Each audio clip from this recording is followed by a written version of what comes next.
I just returned from the market still carrying the groceries I just bought.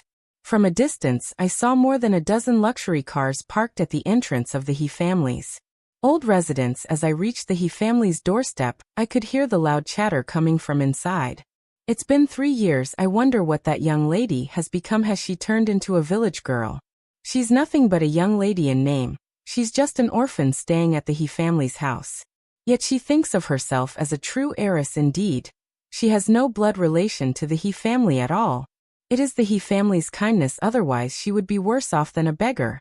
Christina was young and naive at the time. I believe that after these 3 years, she must have realized her mistakes. A gentle female voice interrupted the unpleasant remarks, bringing a moment of silence to the courtyard. That voice sounds familiar. It's Emily's. She is also Connor's first love, held tenderly in his palms 3 years ago. After her father passed away in a car accident, she was taken in by the He family, while I was sent to the countryside. When he was sent away, he said, "Emily has already lost her family, and you still speak so viciously. She has been so good to you all this time. Do you even have a conscience? When you learn to be good and sensible, that's when I'll let you come back, otherwise you'll stay there for a lifetime. I am doing this for your own good. If you don't change your temperament, you can forget about ever becoming my wife. For my own good." That's quite a nice thing to say. For my own good. Is it still necessary to favor Emily in such circumstances, just to throw me out to the countryside and ignore me? He clearly knew that by that time my emotions were on the verge of collapse. Now hearing this, I can only feel the irony. It was also kind of Emily not to hold it against her. If it were me, I would definitely make her stay in for a few years. Emily said softly. Christina is still considered part of the He family. After saying this, her eyes turned slightly red. Emily, don't be sad. That fool has already been punished. What do you think her expression will be when she sees us later? Needless to say, they would definitely be wailing and crying, then kneeling and begging to go back with you. Connor snorted coldly. It's been 3 years. Even a dog should have learned to behave by now. If not, then continue to be reformed. Here a course of agreement arose around. Well, I actually look forward to her not having learned her lesson. That way I can avoid seeing her for the rest of my life. Yes, her shameless appearance makes me feel disgusted just looking at her, but I remember you seem to have a marriage contract, right? A voice spoke up, tinged with a hint of doubt. Emily, upon hearing this, turned her head toward Connor, her eyes filled with anticipation. Engagement, let's see how she performs. Emily turned her gaze away, feeling somewhat disappointed after hearing Connor's words. Hearing this, I couldn't help but laugh out loud. There was no attempt to hide my laughter. The sound was carried into the small courtyard by the rising gentle breeze, startling a group of little turtles inside. The person closest to the door turned to look at me, surprised and puzzled, and shouted, "Christina." His shout drew the attention of everyone in the small courtyard. Is she really Christina? How is that possible? Wasn't she supposed to become a village girl? I listened to their discussion and understood why they were so shocked in their imagination. I had been thrown into the countryside for 3 years, and I must have turned into a rustic, haggard village girl by now, instead of being like I am now, a well-fitted long dress, paired with a thin knitted sweater with a camera hanging around her neck. Her hair and face were well maintained, and she even had nude-colored nails. She looked nothing like a country girl. Connor's gaze slowly fell on me, a bit surprised. "Christina." He called my name, his tone distant, completely different from how he spoke to Emily. In my memory, I have also been dissatisfied with this and have cried and made a fuss. But now it won't. "Mr. Connor." I switched the basket of vegetables to the other hand and greeted him politely. Hearing my words, Connor frowned slightly. "It's only been 3 years. Is it really necessary to be so distant? I am your fiancé, and this is how you speak to me? It seems the time has been too short. You still haven't learned to behave. If you keep this up, I will really break off our engagement." I glanced at him lightly. What gave him the idea that after 3 years I would still like him? At the age of 10, I became an orphan. Grandpa, he took me to the He family and announced my engagement to Connor on the spot. From that moment on, I knew I would marry Connor. So in his tenderness, I gradually allowed myself to fall in love with him. At the height of our feelings, he once said he loved me. He also said that when I reached the right age for marriage, he would marry me. Until Emily was taken to the He family, everything changed. I watched as my beloved affection was slowly taken away. Seeing his unconditional bias, I cried, I made a scene, and even deliberately picked fights with Emily. But without exception, all I received in return were accusations and anger. Later, Emily's necklace went missing. Connor immediately came to find me and questioned me. Although I don't like Emily, I haven't sunk so low as to steal someone else's things. Moreover, during that time my little cat, whom I had raised for 8 years, was sick and hospitalized. That cat was given to me by Connor on my birthday to take care of it. I rented a place near the pet hospital. And I haven't been back to the He family for a long time. I confronted Connor with my head held high. Little did I expect that her necklace would be found in a piece of clothing I hadn't worn in a long time. Connor hit me and broke the only keepsake my parents left me, seeing the bracelet shattered into several pieces on the ground. I rushed towards Connor like a madman. In the chaos, Emily fell down the stairs. Later on, I was sent to the countryside by Connor, and my little cat did not survive that summer. Seeing that I wasn't speaking, Connor's expression became somewhat impatient just as he was about to explode. I raised the ring on my hand. I'm sorry, Mr. Connor. I'm already married. Upon hearing this, Connor's brows furrowed even tighter. Emily stepped forward and linked her arm with Connor's, looking at me with the gaze of someone watching a child throw a tantrum. Christina, you must not lie. I heard Connor say that he stopped your bank card. So these clothes of yours, you're young. So don't let those shady people deceive you. As soon as she said this, Connor finally shifted his gaze to my outfit, and his expression gradually turned colder. Perhaps he was reminded of how he had cut off all my financial sources in their eyes. Without the He family's money, I didn't deserve to wear such fine clothes. His friends all looked at me with mocking gazes. One by one, someone spoke up. Christina, you haven't been kept by someone, have you? In this remote countryside, the person who keeps you won't be one of those old men in the village who can't find a wife, right? Connor's expression instantly darkened, his face filled with anger as he looked at me. Christina, do you have no shame at all? It's fine if you have no shame, but don't tarnish the reputation of the He family. Seeing him like this, it was clear he thought I had willingly fallen into depravity, becoming someone else's mistress.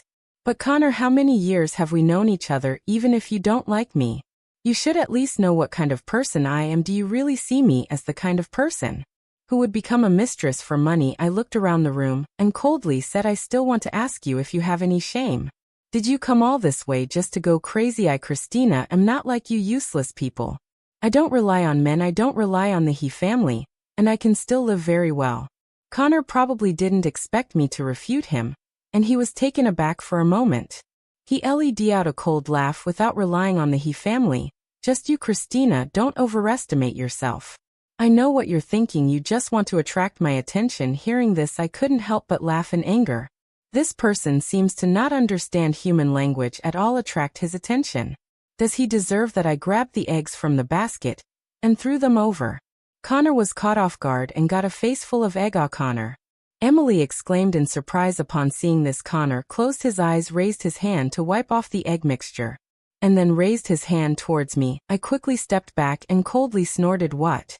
Do you want to hit me again? Connor paused for a moment, took a deep breath and said, Christina, you're doing great. Since that's the case, why don't you just stay here for a lifetime? Having said that, he strode away. The protagonist left, and those little onlookers who had come to watch the excitement naturally followed suit. Emily walked at the back. When she reached my side, she whispered, Christina, thank you. If it weren't for you, Connor wouldn't see my worth. I didn't respond. The things you flawed are exactly the trash I had long discarded. If you enjoy picking up garbage, then go ahead and take it. After the others left, I carried the groceries and walked towards the house across from the He family. Inside the house, the man was having a conference call.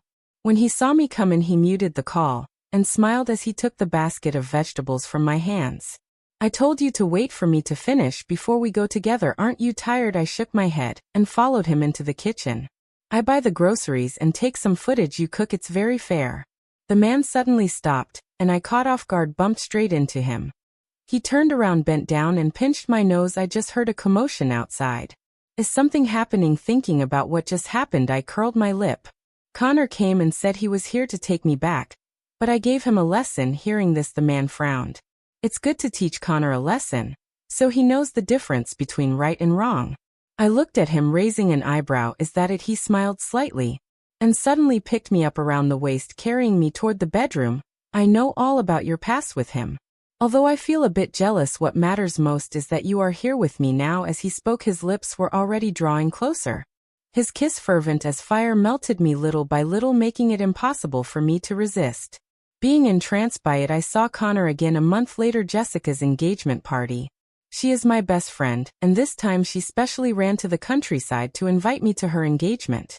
Unable to resist her coaxing, I reluctantly agreed to her seeing Connor, and Emily again was within my expectations. As soon as Jessica saw them, she pulled me behind her like a mother hen protecting her chicks. Leaving Pierce to greet them. Pierce is her fiancé, and also a friend of Connor. And she pulled me to the corner. Christina, I'm sorry, I forgot they would come too. I smiled and shook my head. I had been at the He family for so many years, and many of our circles overlapped. They will come, and that's normal. It's okay, I haven't cared about it for a long time, I comforted. After all, I am already married. Jessica was taken aback, looking at me in disbelief. You got married? When did this happen? How come I didn't know? Half a year ago. Jessica stared at me for a long time, then suddenly burst into laughter. Dead girl, I knew it, with someone as good as you. How could you possibly hang yourself from a crooked tree like Connor? That's more like it. We don't care about someone like Connor. Smiling and smiling, she suddenly had tears in her eyes. I knew she was happy for me when Emily first appeared. She kept persuading me, but I couldn't let it go in my heart. I was determined to hit the wall head on. Now I have let it go. After crying, she glared at me and said, then why didn't you bring him to show me? Or do you not consider me a good sister? He is on a business trip. I smiled apologetically. He won't be back until tonight. Next time I'll bring him along to treat you to dinner. Jessica nodded in satisfaction. Suddenly she took my hand and walked to the center of the crowd, picking up the microphone and drawing everyone's attention. She said with a bright smile, everyone, today I have some good news to announce. She pulled me close and introduced me solemnly. This is my good friend Christina. She is married. Let's all congratulate her. As the words fell, the scene fell silent. The people who will come to this engagement party are basically all from the circle. Many people know that the fiancé of the He family's eldest son Connor is named Christina, but they haven't heard about Connor getting married. Jessica, who loved to stir the pot, looked around and asked with a smile, what's wrong? My best friend is getting married. Aren't you happy? Everyone came to their senses and laughed in agreement. How could they not be happy? Happy, happy. Congratulations, congratulations. May you have a harmonious union for 100 years, and may you have children soon. Amidst the blessings of the crowd, I kept smiling and nodding gently. Emily walked up to me at that moment. She held a wine glass and looked at me with a worried expression. Christina, you've been living in the countryside for the past 2 years now, suddenly getting married. Have you been deceived by those bad people in the countryside? I know you're still angry about Connor sending you to the countryside, but he did it for your own good. You are young, but you must not act impulsively out of anger. Marriage is a significant matter, and you must be cautious. Emily, are you meddling too much? Even if I marry a pig, it's none of your business. I couldn't help but interrupt her. I really hate her. Clearly she doesn't like me, yet she always pretends to care about me. She was like this when we were at the He family's place too. Then I slowly became a person that the He family did not like. As for her, she became the one who was understood by everyone. Having seen this trick too many times, I found it boring. Interrupted by me, Emily's eyes immediately turned red, and Connor happened to walk over at just the right moment. He looked at me, and after a long while slowly spoke. Christina, enough is enough. After the banquet, I waited alone by the roadside for a taxi. Connor's car stopped in front of me, his expression indifferent. Get in. I shook my head. No need, my husband will come to pick me up. Connor scoffed, unsaid. Christina, how much longer are you going to keep pretending? It's one thing to fool others. This River City, who doesn't know that I like you so much I could die for it with someone like you who would be willing to marry you? Hurry up and get in the car, and I won't hold you accountable for running back to Jiangqing on your own. When Connor spoke, his tone was not very pleasant, as he saw me still standing there motionless. His brows furrowed and a hint of disgust appeared on his face. Have you really been kept by someone who is so blind? Hearing him say this, I smiled faintly. Mr. Connor, have you ever been kept by someone? Otherwise, how could you think that everyone else is being kept? Only those with a dirty heart will think others are dirty when they look at them. Connor looked as if he had just eaten a fly. He glared at me fiercely. Christina, how did you become like this? Seeing his heartbroken expression, one might think he was truly suffering from deep heartache, but I haven't changed at all. I've always been sharp-tongued since I was little, and for that my mother scolded me many times. Later, when I went to the He family, my temperament didn't change either. I remember the first time I confronted someone At the He family, Connor was laughing beside me. He said that girls should be strong so that they won't be bullied. It was only later when Emily appeared that he began to find me lacking in grace and gentleness. So I simply reined in all my sharpness. Now I am no longer willing to change for him. Emily sat quietly in the passenger seat listening to Connor and me talk. Seeing Connor like this, a hint of a smile flickered in her eyes. Then the understanding one advised Christina, "How can you speak to Connor like that? He is also doing this for your own good." "Shut up." I rolled my eyes and looked at her speechlessly. "Not speaking. No one will treat you as a mute." "I'm talking to Connor." "What does it have to do with you?" Emily was choked by me, her expression awkward. At that moment a pink sports car pulled up behind me and honked its horn. Without even glancing at the two people, I strode over and got into the car amidst the roar of the engine. I could still hear Connor's furious shouts. One night I received a call from an unknown number. I answered and found that the caller was Connor's good friend Christina. "What are you doing?" I turned off the music. "It's prenatal education." "Is prenatal education the kind of prenatal education I'm thinking of?" I nodded. "Yeah, it should be." "We'll stop joking. You and Connor haven't seen each other for so long. How could you possibly be pregnant?" I replied softly. "The child is not his." "Well," raised his voice, "no way. You really got married and you're pregnant."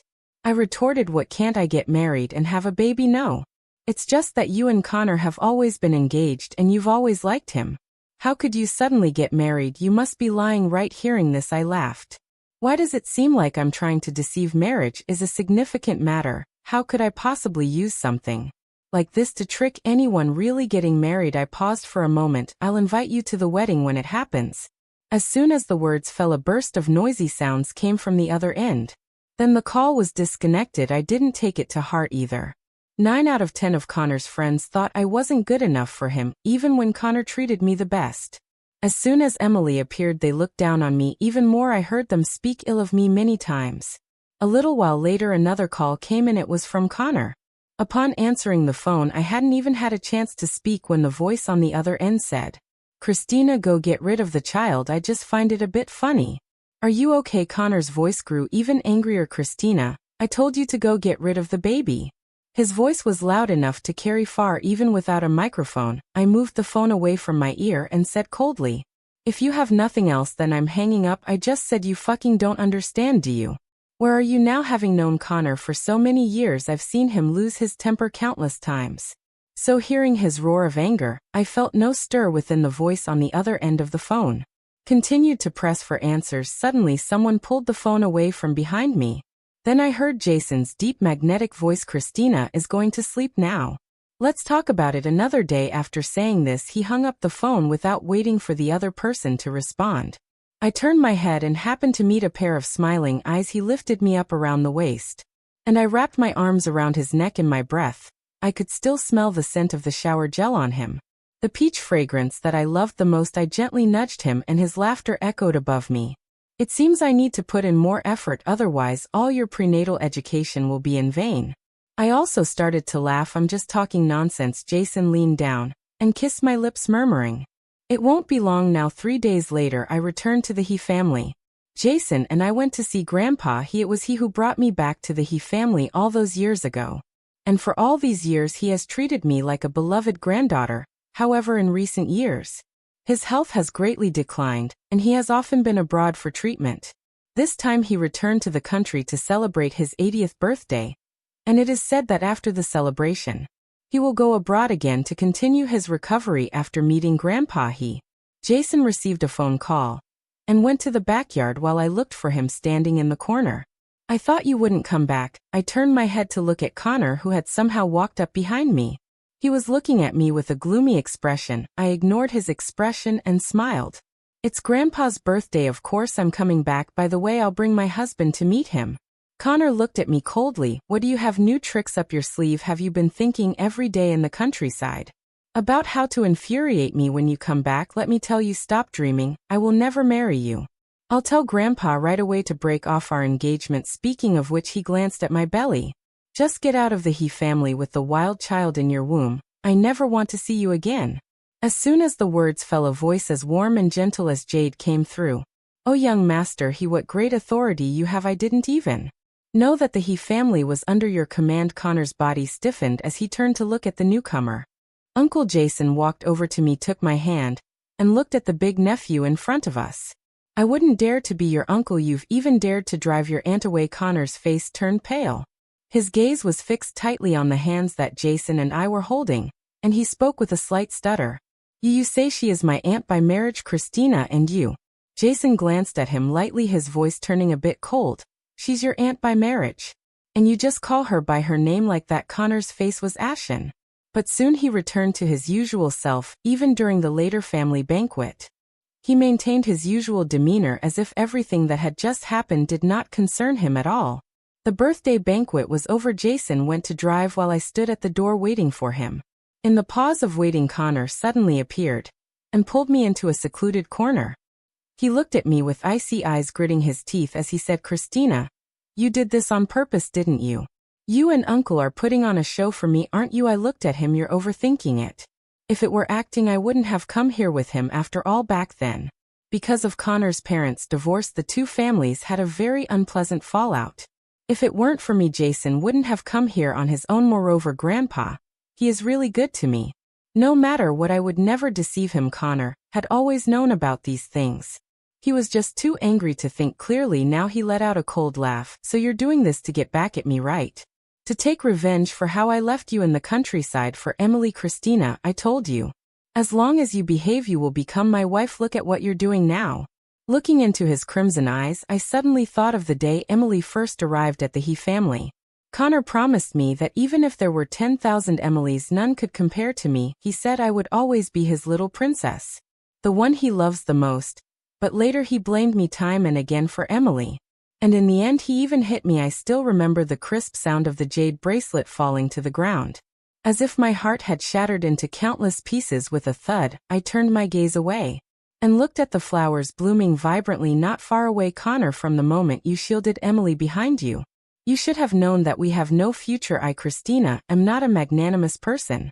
I cannot let go of past grievances, so between us it's like that shattered jade bracelet. Impossible to return to the way things were now that Jason and I are married, and you have Emily by your side. Let's each be well. A complex expression flashed across Connor's face. He was silent for a moment and said, Christina, are you really that heartless? I do have feelings for you. Really, I just feel sorry for Emily. Both her parents are gone. His voice trembled slightly, as if he were trying to control his emotions. Hearing this, I could only scoff with a sneer. Emily is pitiful for having lost her mom and dad, but what about me? I lost my parents when I was 5, and at 10 my only companion, my grandfather, also passed away. Am I not pitiable? How biased must a person be to say something like that? If he truly cared for me, how could he have left me in the countryside for 3 years without a word or concern?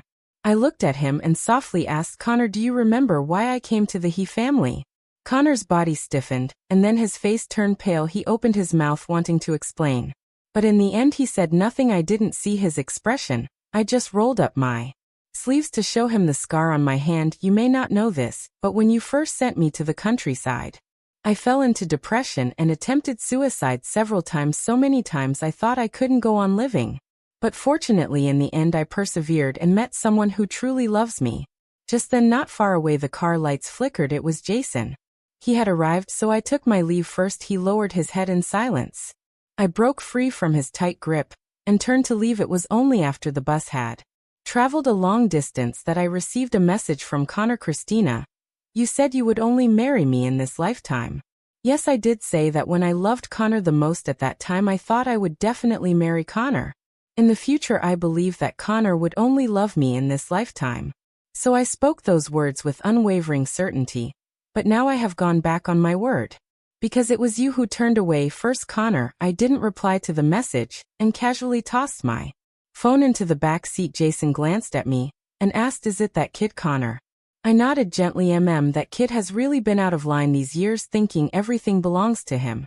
It will be fine once he figures it out. Hearing this, I smiled and looked at him. What's wrong? Aren't you jealous at all? This guy is not a generous person. He previously forced me to throw away everything I brought from the He family to the countryside. Jason didn't say a word but soon found a secluded spot to park. He bit my lip while saying in a harsh tone, who told me to love you? Then I have to accept everything about your past.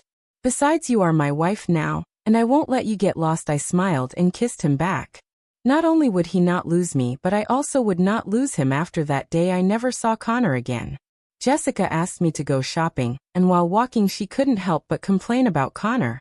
Connor is just a lunatic, not quite right in the head. Hearing Pierce say that on the night of my engagement, he suddenly smashed the bar to pieces for no reason. If you didn't know better you'd think he had a crush on me.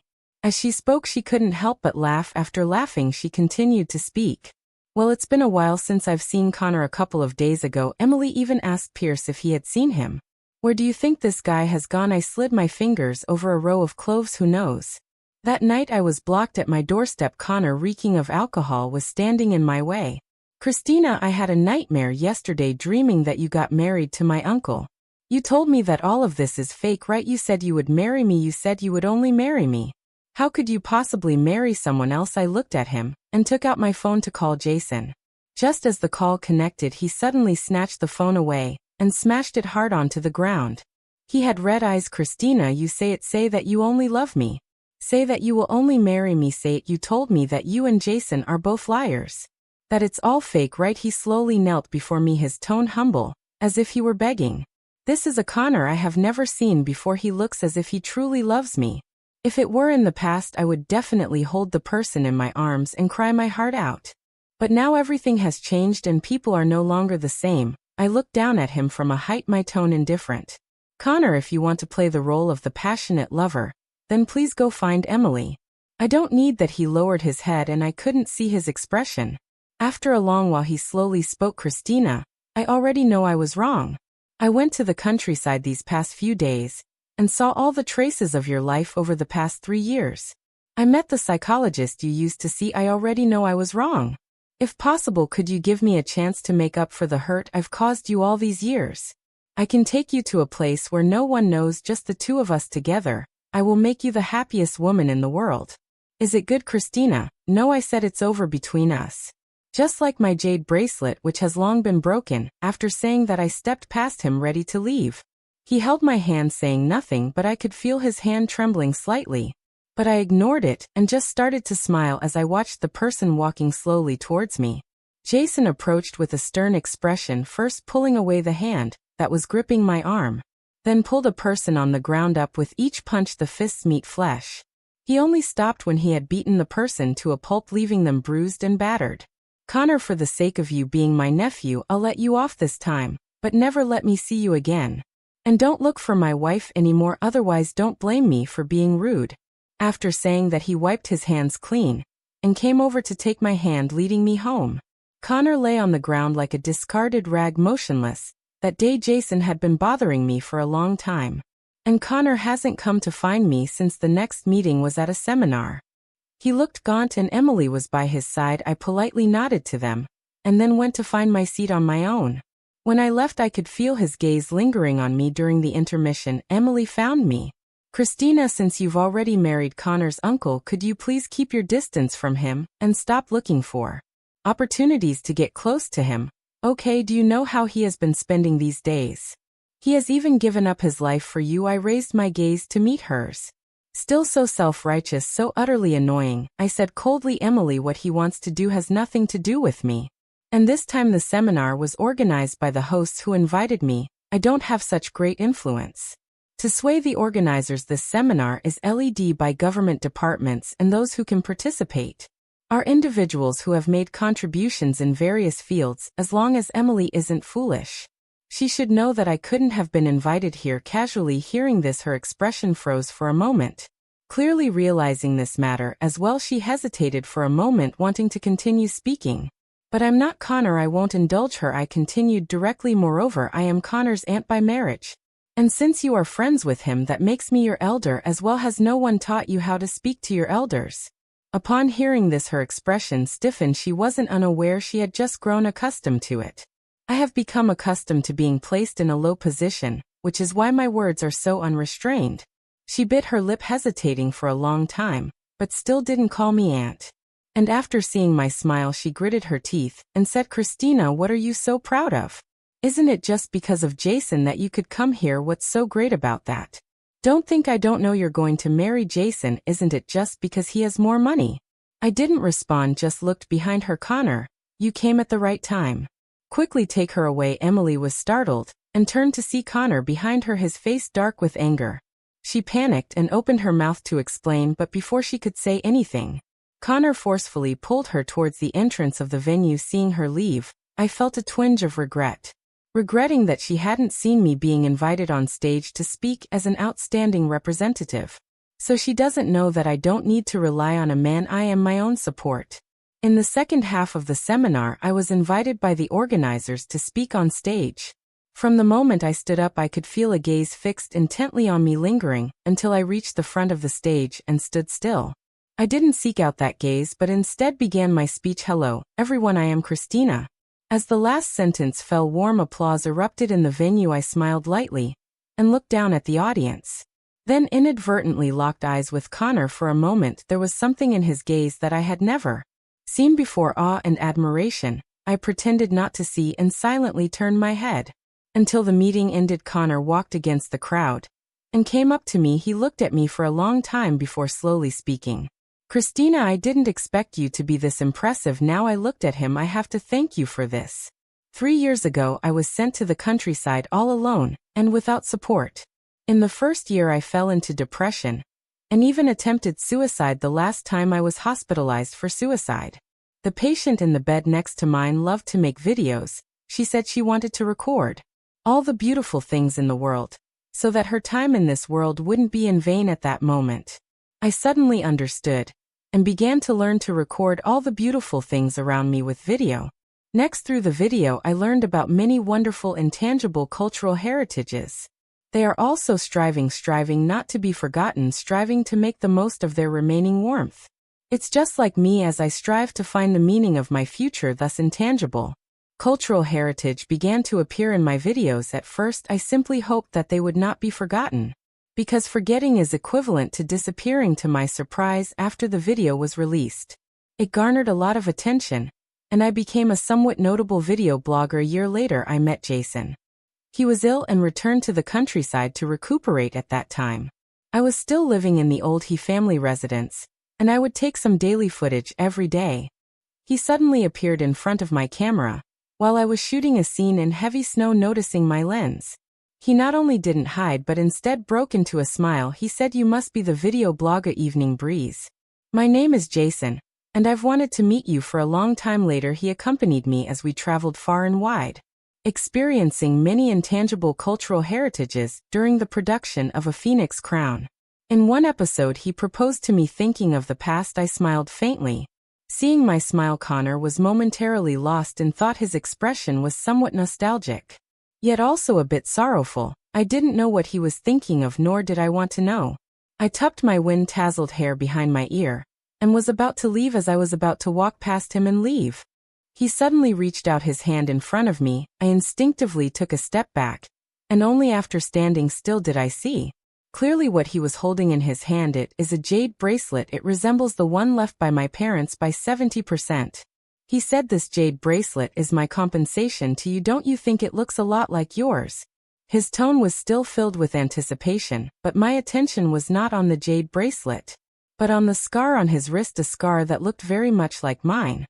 He noticed my gaze and gave a faint smile. I thought, after all, there is something we both share. I looked up at him, then I sighed. "Connor, you should know. Between us it ended 3 years ago. What you are doing now is nothing but a disturbance to me. No matter how much you refuse to believe it, I am already married. So please don't appear in front of me again, okay?" With every word I spoke, Connor's face turned a shade paler after I finished. I didn't look at him and simply brushed past him. Behind me there was the sound of a jade bracelet falling to the ground along with muffled sobs. After that day, I really never saw Connor again. Even when I went to the He family to visit Grandpa, I never encountered him. Even Emily had disappeared. Later, I learned that Emily had moved out of the He family at Connor's insistence. Moreover, Connor and Emily had cut off contact. Emily has been searching everywhere for Connor during this time, but Connor has been avoiding her all along. For this reason, Emily came to find me a few times. However, each time, she appeared for just a few minutes. The next moment someone would come to forcibly take her away. I asked Jason. It wasn't him. I originally thought that the days ahead would continue like this, but I never thought that one day I would hear about Connor in this way. His brother called me, his words filled with anger. They said that for more than half a year he had been drinking heavily, hardly ever sober. But 2 days ago he woke up in the middle of the night suddenly shouting that he wanted to find me. As a result, he got into a car accident. The person was saved, but their leg was severely injured. And they may never be able to stand up again. We all tried to stop him, but we still couldn't. Will said hoarsely. He cried and said, tomorrow is your birthday. He has already missed it for 3 years. He can't miss it again this year. He cried so sadly that it made us feel upset as well. If we had known earlier, we shouldn't have let him do as he pleased. Christina, he did it all for you. I leaned against Jason's embrace, touched my belly, and silently hung up the phone. Jason leaned down and kissed my hair, comforting me. It's not your fault. I know. I just feel it's a bit absurd. When a person is by your side, you don't know how to cherish them. When they leave, why pretend to be deeply sentimental? Late coming affection is worth less than grass. I have always understood this principle. That's why I have never gone to see him, even once. Late at night, half a month later, I received a message. Connor sent this. Christina, I'm sorry I didn't reply. Because the story between him and me had long since come to an end. From then on, spring and autumn had no connection. And the wind and moon were unrelated.